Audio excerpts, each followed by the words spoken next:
yelah, bila coach buat paranormal kan, tak takut ke kalau orang kata macam bila buat paranormal kan nampak benda-benda mistik kan dan sebagainya. Betul. Dia seolah-olah kita nak menakutkan orang tentang benda tu.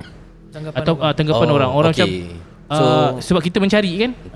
Okay. So dalam TikTok, saya rasa terpanggil kenapa saya buat paranormal, sebab ini adalah satu platform yang TikTok saya boleh nampak macam mana nak kumpulkan crowd dan nak dakwah. Saya bukan ustaz, saya bukan dai, saya bukan penceramah bebas. Jadi saya gunakan crowd yang ada ni ramai suka mistik, betul?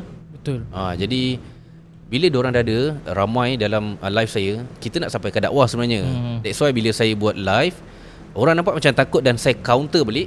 Saya cakap, okay, saya buat live ni bukan untuk nak menakut-nakutkan, tetapi setiap apa yang bacaan-bacaan doa dan surah-surah yang saya baca, ini boleh diamalkan kepada viewers bagaimana nak mengatasi masalah ketika dalam keadaan ketakutan.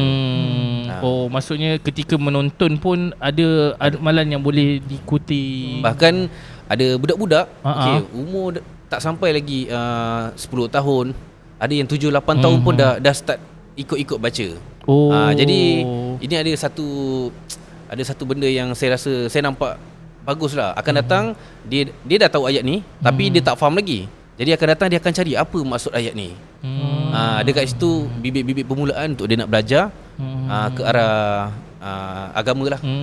Dan dia akan jadi macam persediaan. Kalau orang yang tengok tu, dia berhadapan dengan situasi yang mungkin hampir sama, dia dah tahu at least dia nak buat apa macam tu. Ya, betul-betul. Okay, Coach, saya ada sesuatu lah saya yang bermain sikit di fikiran saya, cerita tentang bila buat paranormal apa semua ni kan. Saya nampak kadang-kadang selalu mungkin Coach banyak bergerak solo, betul macam kita cerita tadi kan. Betul. Coach merantau ke banyak tempat untuk bersamalah dengan entiti ni. Jadi boleh tak Coach cerita di antara pengalaman Coach tentang kehadiran entiti yang macam mana yang selalu Coach jumpa? Okey. Setakat ni berbelasan tahun lah kita dalam bidang ni. Saya tak pernah nampak yang betul-betul fizikal, yang the real punya jin lah. Sebab kita pun tengok juga dalam Al-Quran Allah kata apa? Manusia takkan boleh melihat. Sedangkan jin ni boleh melihat kita di sisi yang lain yang kita tak mampu melihat mereka. So saya berpegang teguh kepada Al-Quran dan juga sunnah hadis kan. Takkan kita nak melanggar.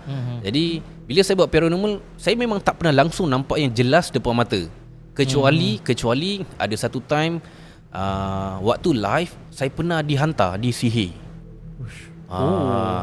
Masa tu saya dekat Balai Polis Selama Gombak. Saya tak tahu pun yang saya disihir. Okay, bila kita tengah live, mungkin adalah satu pakcik ni. Waktu tu saya dah pergi berubat dah. Dan kita dah tahu benda tu datangnya dari situ. Ada satu pakcik ni, dia nampak saya macam Muhammad ni poyo lah, kau guna-guna ayat Quran lah apa, jom aku nak test ilmu dengan kau. Jadi dia hantar satu benda yang bukan biasa-biasa. Saya rasa benda ni, yang ni yang pertama kali yang saya nampak. Dia tak jelas sangat lah, tapi dia berkepala dan bertanduk seperti iblis. Tapi bukan iblis lah, dia macam iblis lah. Kita kadang-kadang tengok TikTok, iblis macam ni, tapi sebenarnya bukanlah. Saya nak gambarkan kepada viewers, dia seperti iblis lah.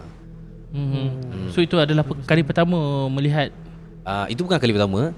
Kali pertama waktu saya dekat kubur, waktu nak berjinak-jinak. Tapi dia jelmaan lah. Dia bukan jin yang dia tunjuk dalam keadaan yang sebenar diri dia kan.